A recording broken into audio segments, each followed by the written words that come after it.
If you are a supplements brand with growing revenue and your ROAS looks really solid, but you're still feeling weirdly uncomfortable about the future, this video is for you. There's a number hiding in your data that might be telling a very bleak story. So here's my question for you. What percentage of your revenue last month came from new customers versus returning customers? If you know that number off the top of your head, hit the like button. If you don't, keep listening, because if that percentage is declining over time and you haven't noticed, you're probably not growing at all. And in fact, you might even be recycling existing demand. It's probably a problem that your agency has never flagged to you. Okay, this is the harsh truth about e-commerce growth. Revenue without new customers is not growth. It is demand recycling. If the percentage of new customers you have declines over time, then your business is becoming increasingly dependent on past buyers, discounts, and even email volume, which really limits how much actual growth your marketing can produce. Think about it this way. Let's say you did 500K in sales last year and 600K this year, okay?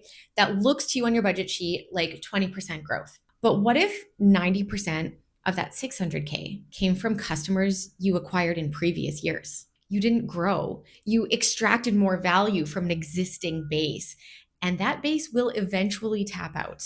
This is where that ROAS number on your reporting dashboards can completely mislead you. Most brands report blended ROAS, which combines new and returning customers across all channels, and that blending can actually hide a disaster.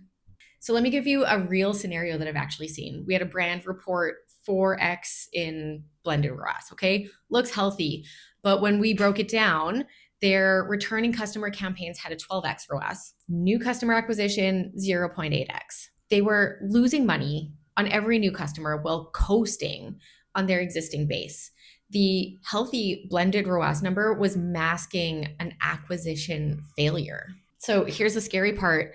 Their returning customer ROAS was so good because their existing customers love the product. But without profitable new customer acquisition, that base would shrink every year. They were slowly liquidating their own business while celebrating the metrics. Your supplements brand needs to calculate new customer percentage, okay? Calculating it is pretty straightforward, and here is how to do it. You need to track that monthly. So healthy supplements brands typically maintain a 30 to 50% new customer revenue, depending on their stage and retention strength, okay? By the way, if you missed the calculation, type NC into the comments and I will send it to you. Here's what to watch for. Stable or growing new customer percentage means you are adding to the base faster than it's depleting. That is real growth. If it's a declining new customer percentage, the base is doing more of the heavy lifting each month. So future growth is being funded by past acquisition. If your new customer percentage has dropped from 40% to 25% over 6 months, while your total revenue stayed flat, you have not maintained revenue. You've masked an acquisition failure with retention success.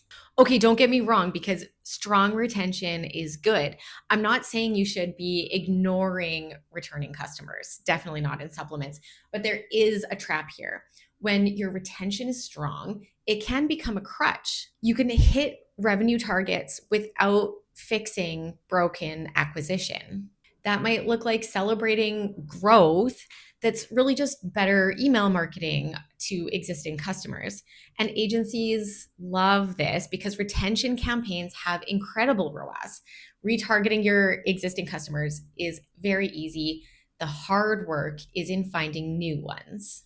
And so you end up with agencies that are optimizing for the easy win, which is higher ROAS from existing customers, while the actual growth engine is rusting. The question isn't, is our retention working? The question is, are we acquiring enough new customers to grow the base that we are retaining? I've got some homework for you. Here's what I want you to do this week. Pull your new customer percentage for the last 12 months and chart the trend. Break your ROAS down into new customer ROAS and returning customer ROAS. See which one is actually driving that blended ROAS number. Next, I want you to ask your agency about their new customer acquisition strategy. Not just the growth strategy, that's different. I'm talking new customer acquisition. If your new customer percentage is declining and nobody's flagged that, that tells you everything you need to know about whether your marketing is focused on real growth or just short-term metrics. For supplements brands, new customer percentage is the canary in the coal mine.